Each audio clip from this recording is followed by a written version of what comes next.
गौरी, आत्तापर्यंतच्या प्रश्नांवरून इतकी सुंदर माहिती मिळाली. एक मला असं याच्यातून वाटतंय की या जेनेटिक स्टडीमधून आपण वाटेल ती माहिती काढू शकतो, जाणून घेऊ शकतो. माणूस आहे, क्युरियोसिटी असते की माझ्या जीन्समध्ये नक्की काय. हे आपले पॅरामीटर्स आहेत ते ज्याच्यामध्ये आपण हेल्थबद्दल पॅरामीटर्स आहेत, फिटनेसबद्दल आहेत, न्यूट्रिशनबद्दल आहेत, आपल्या हॅबिट्सबद्दल आहेत. हां, बरोबर. पण आता हे झाले 4 पॅरामीटर जे आपण आता ऑफर करतोय, पण याचं आणखीन फ्युचर काय? जेनेटिक टेस्टिंगचा खूप वास्ट स्कोप आहे ऍक्च्युली. जेनेटिक टेस्टिंगला आपण कुठल्याही डायरेक्शन मध्ये घेऊन जाऊ शकतो. So it can go in either direction. खूप थिन लाईन आहे असं म्हणू शकते मी.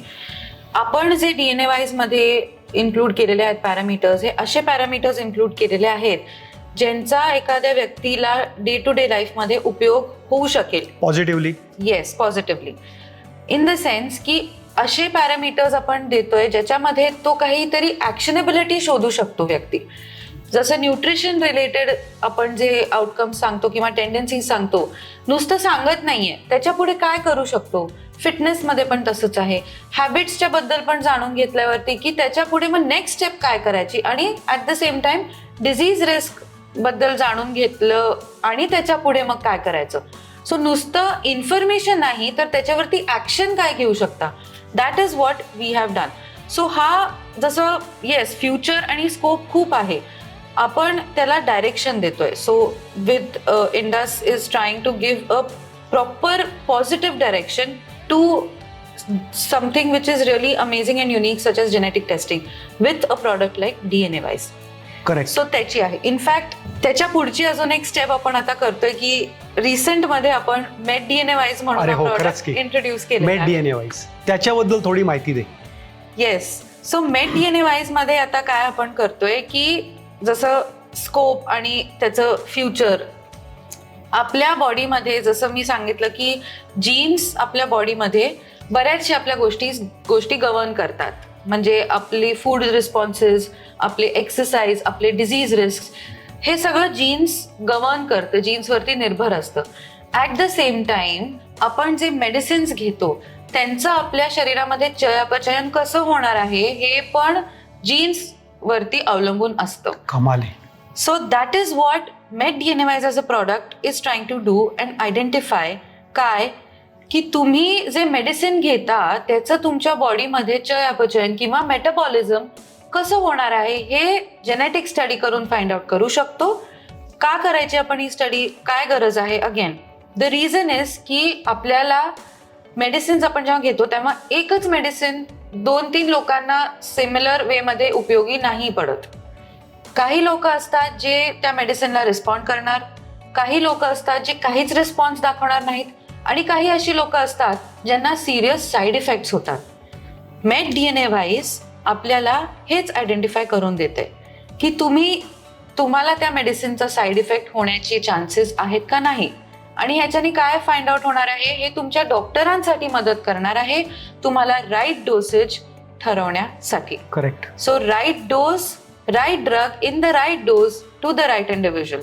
That is what is made DNA wise. क्या बात आहे. मला एक सुचलं याच्यावरून, इंडसने 20 वर्षापूर्वी जेव्हा प्रिव्हेंटिव्ह हेल्थ चेकअप ह्या प्रोडक्टनी सुरुवात केली. प्रिव्हेंटिव्ह हेल्थ चेकअप म्हणजे काय, तर prevention bye early detection. DNA wise आपण चालू केलं, त्या DNA वाईजला आपण म्हणू शकतो की प्रिव्हेन्शन बाय प्रेडिक्शन, आणि आता मेड DNA वाईज आणले. येस, तर मेड DNA वाईजला आपण म्हणू शकतो प्रिव्हेन्शन बाय प्रिसिजन. क्या बात आहे. वाव. गौरी, मला एक आता प्रश्न आहे की ही टेस्ट नेमकी करतात कशी? राईट. सो काही नाही आहे, सोपं आहे. एक तुमचा सलायवा सॅम्पल आहे, दॅट इज इट. बस? Yes, absolutely. सलायवा सॅम्पल द्यायचा, तो आपल्याकडे येतो, त्याचं DNA एक्स्ट्रॅक्शन होतं. म्हणजे DNA इव्हेंच्युअली जेनेटिक टेस्टिंग आहे, तुमचं DNA स्टडी होतं, तर त्याचं DNA एक्स्ट्रॅक्शन होतं आणि त्याच्यामध्ये तुम्हाला मग त्याचं रिपोर्टिंग मिळतं. So that is it is as simple as this. बापरे. म्हणजे काही सुई टोचायची नाही, इंजेक्शन द्यायचं नाही, मला कुठं जायचंय नाहीये? कुठेच नाही जायचंय, तुमच्या घरी बसल्या बसल्या तुम्ही हे करू शकता. किती सोपी मेथड आहे की मला फक्त माझ्या सलायवा म्हणजे माझी लाळ जी आहे ना त्याचा एक सॅम्पल फक्त द्यायचा आहे, आणि तो सॅम्पल लॅबमध्ये येईल इंडसच्या, आणि तिथून पूर्ण DNA एक्स्ट्रॅक्ट होईल, त्याचं रिपोर्टिंग होईल, आणि त्याचे रिकमेंडेशन, काउन्सिलिंग हे Yes. सगळं त्याच्यानंतर येईल. येस. पुढचा प्रश्न खूप आहेत हं. म्हणजे माझ्याही मनात आहेत आणि आमच्या प्रेक्षकांच्या मनात आहे खूप. Please please. आता जसं तू मगाशी म्हणालीस की याचं फ्युचर खूप आहे. राईट. म्हणजे 4 वर्षापूर्वी जेव्हा आपण DNA वाईज प्रोडक्ट आणला तेव्हा फक्त ठराविक पॅरामीटर्स होते आणि रिसेंटली आत्ता आपण मेड DNA वाईज आणला, म्हणजे एक नवीन पॅरामीटर ॲड झाला. फ्युचर हे म्हणल्यावर आणखीन पॉझिटिव्हली आपण त्याच्यातून खूप काही रिपोर्टिंग करणार आहोत. तर मग पुन्हा 2 वर्षांनी, पुन्हा 3 वर्षांनी नवीन काहीतरी पॅरामीटर्स येतील, मग त्यावेळेला मी पुन्हा माझा सलाइवाचा सॅम्पल मला द्यावा लागेल? नाही नाही, असं नसतं. एकदा तुमचं DNA एक्स्ट्रॅक्ट झालं तर it can be stored for life long. त्यामुळे 2018 मध्ये पण ज्या लोकांनी DNA वाईजची टेस्टिंग केलेली त्याच DNA त्यांच्या सॅम्पलवरती आपण आज त्यांची मेड DNA वाईजची टेस्टिंग पण करू शकतो. 2 वर्षानंतर जरी आलं, 3 वर्षानंतर जरी कुठलं नवीन आपण काही प्रोडक्ट काढलं तरी त्यांचं ते 2018ला दिलेलं DNA सॅम्पल आहे त्याच्यावरती आपण ती टेस्टिंग करू शकतो. आता खरं या प्रश्नाचं उत्तर मला पर्सनली माहिती आहे, पण मी प्रेक्षकांकरता एक प्रश्न विचारतो की याचं रिपोर्टिंग कसं होतं? मी सॅम्पल दिला, तुम्ही म्हणजे आपल्या लॅबमध्ये इंडसच्या त्याच्यावर DNA एक्स्ट्रॅक्ट करून झाला आणि मग त्याचं रिपोर्टिंग झालं. आता पुढे काय होतं मग? त्याच्यासाठी Indus free genetic counselling offer करतं. तुमचा जो जेनेटिक रिपोर्ट तुम्हाला मिळालेला आहे त्याच्यामध्ये जे रिझल्ट्स आलेले आहेत त्याचं इंटरप्रिटेशन काय आहे आणि पुढे करायचं काय त्याच्यानंतर, हे सगळं तुम्हाला त्या जेनेटिक काउन्सिलिंग सेशनमध्ये समजवलं जातं. रिपोर्ट ऑफकोर्स वेगळ्या वेगळ्या लँग्वेजेसमध्ये आहे आणि काउन्सिलिंग पण वेगळ्या लँग्वेजेसमध्ये जे क्लायंट कम्फर्टेबल आहेत त्याच्यामध्ये आपण ऑफर जिथे करू शकतो तिथे आपण. हे सगळं काउन्सिलिंग टेलिकाउन्सिलिंग होतं? येस, सगळं टेलिकाउन्सिलिंग. वाव. मग ह्या टेलिकाउन्सिलिंग करताना म्हणजे काय एक्सपिरियन्स येतात लोकांचे, काय अनुभव काय आहेत त्याच्यावर? Yes, of course. इनफॅक्ट काही अशा इंटरेस्टिंग गोष्टी असतात ज्या अनुभवल्या आहेत.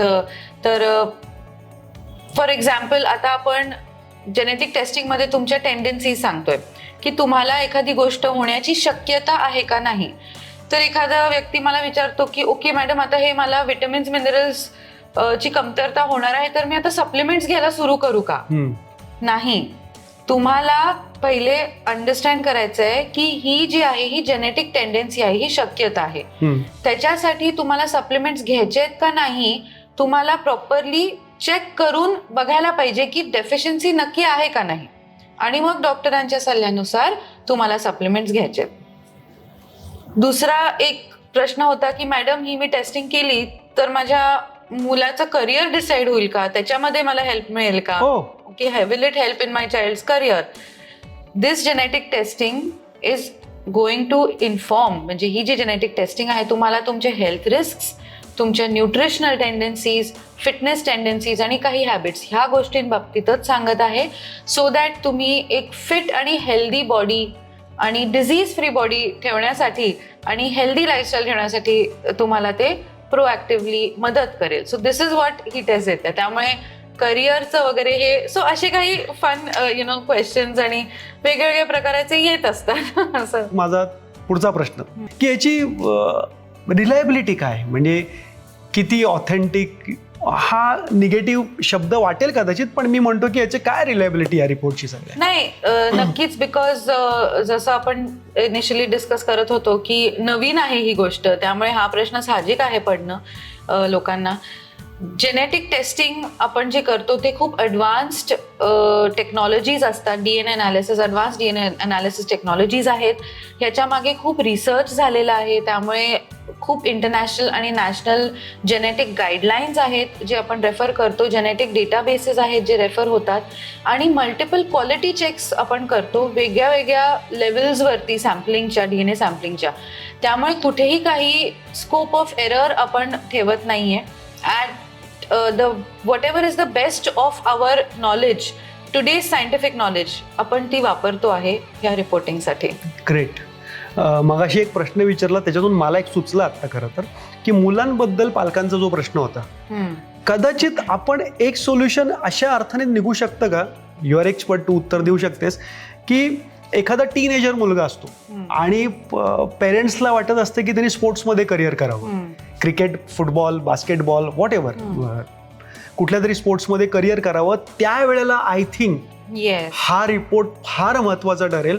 कारण की त्या मुलाला किंवा मुलीला स्पोर्ट्समध्ये जर का करिअर करायचं असेल तर ऑलरेडी त्याच्याकडे जर का हा सगळा रिपोर्ट असेल, प्रोफाईल तयार असेल, तर त्याला प्रॉपर करिअर ब्राईट आहे त्याचं ऑफकोर्स, स्पोर्ट्समध्ये. डेफिनेटली. म्हणजे एकदा डिसाईड झालंय की ओके, फोकस हा आहे की ह्या पर्टिक्युलर स्पोर्ट्समध्ये जायचंय, तर जसं मी आधी सांगत होते की आपल्या फिटनेस प्रोफाईलमध्ये, फिटनेस सेक्शनमध्ये काही काही असे जेनेटिक पॅरामीटर्स आपण इन्क्लूड केलेले आहेत जे तुम्ही कुठल्या प्रकारचं स्पोर्ट तुमचं डिसाईड केलं किंवा खेळता त्याच्यामध्ये तुमचा ऑप्टिमम परफॉर्मन्स कसा होईल, आपण ते त्या पॅरामीटर्सच्या बेसिसवरती, तुमच्या त्या जेनेटिक्सच्या बेसिसवरती तुम्ही तुमचं एक्सरसाइज, फिटनेस रुटीन तसं प्लॅन करू शकता, सो दॅट तुम्हाला त्या स्पोर्ट्ससाठी ऑप्टिमम परफॉर्मन्स क्या बात आहे. मिळायला म्हणजे मदत.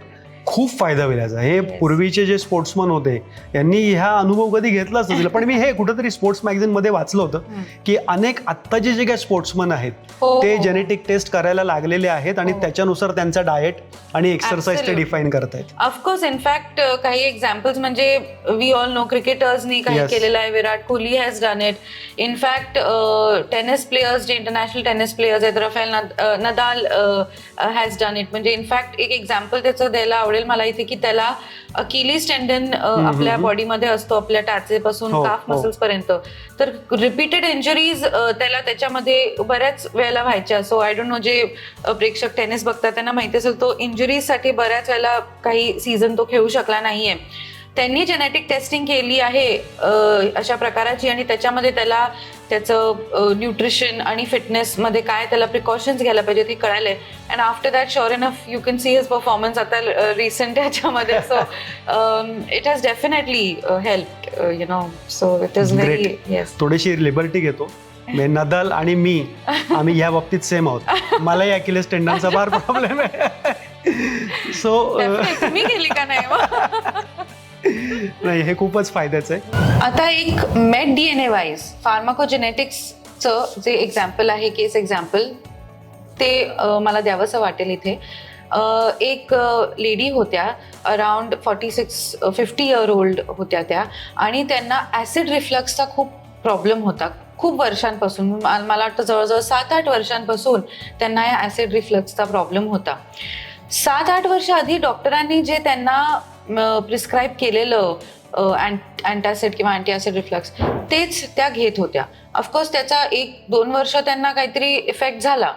हाऊएव्हर आफ्टर दॅट त्यांना त्याचा रिस्पॉन्सच दिसणं बंद झालं आणि त्यांना काही साईड इफेक्ट, स्किन इन्फेक्शन वगैरे असे डेव्हलप झाले. आपण जेव्हा त्यांचा मेट DNA वाईज रिपोर्ट काढला, त्याच्यामध्ये त्या ज्या मेडिसिन घेत होत्या त्याचं आपल्याला हे आयडेंटिफाय झालं की त्यांना ॲक्च्युली डोस मॉडिफिकेशनची गरज आहे. म्हणजे स्टँडर्ड डोस त्यांना काम नाही करणार. जसं आपण बघितलं की for some time it may show an effect, but eventually त्यांना ते स्टँडर्ड डोस काम नाही करणार. So that is how this met DNA wise helped her. मग तिला सांगितलं की प्लीज तुम्ही तुमच्या गॅस्ट्रोएंटरॉलॉजिस्ट जे असतात, डायजेस्टिव्ह डिसऑर्डर्स जे बघतात, त्या स्पेशलिस्टकडे जा आणि please with this report you go आणि तुमचं डोस मॉडिफाय करून घ्या. So that is how then she went आणि डोस मॉडिफाय झालं आणि literally within 4 days the next episode of acid reflux त्यांनी घेतलं आणि it was absolutely she showed good response. Great. आपल्या इंडस्ट्री एक टॅगलाईन आहे, समझ कर जिओ बेहतर. मला वाटतं हे Yes. Perfect applicable Absolutely. होतं की मी जर हे बरोबर. सगळे रिपोर्ट जर का नीट समजून घेतले तर माझं आयुष्य सुजलाम सुफलामच आहे. ऍक्च्युली. गौरी, आज ह्या सेशनमध्ये जी इन्फॉर्मेशन मिळाली ना, थक्क करणारी. अर्थात यातली काही इन्फॉर्मेशन मला माहिती होती, पण आज जे इंडसाइट्स किंवा इथून पुढचे येणारे इंडसाइट्स ह्यांना ही इन्फॉर्मेशन मिळली आज अचंबित करणारी आहे. म्हणजे एका सलायवामधून काय काय होऊ शकतं. बरं, हा विषय तसा पाहायला गेला तर सगळा कॉम्प्लिकेटेड आहे, पण इतक्या सोप्या भाषेमध्ये आणि इतकं सिम्पल रिपोर्टिंग आणि त्याच्यानंतर इतकं सिम्पल त्याचं काउन्सिलिंग, हे सगळं इतकं सोप्या पद्धतीने आपण लोकांपर्यंत घेऊन जातो, याचा लोकांना प्रचंड फायदा होणार. आणि ज्याला आपण क्रांती म्हणू शकतो, रेव्होल्युशन म्हणू शकतो, असं रिव्हॉल्युशनरी हे प्रोडक्ट आहे. नक्कीच. याचा फायदा सगळ्या इंडसाइटला होईल, येणाऱ्या इंडसाइटला होईल आणि त्यांच्या कुटुंबियांना पण होईल. ॲब्सोल्युटली. आज तू वेळात वेळ काढून इथं आली औपचारिकरित्या मी तुझे खूप खूप खूप आभार मानतो Thank सगळ्या इंडसाईटच्या वतीने. Thank you very much. Thank you for having me sir. Thank you. तर मित्रांनो, आजच्या या डिजिटल सेल्स ट्रेडिंगच्या भागामध्ये आपण DNA वाईज जो आपला प्रोडक्ट आहे त्याच्याबद्दलची इन्फॉर्मेशन, एक प्रश्न आणि उत्तरं आणि थोडंसं खेळीमेळीच्या वातावरणात आपण हा विषय समजून घेतला.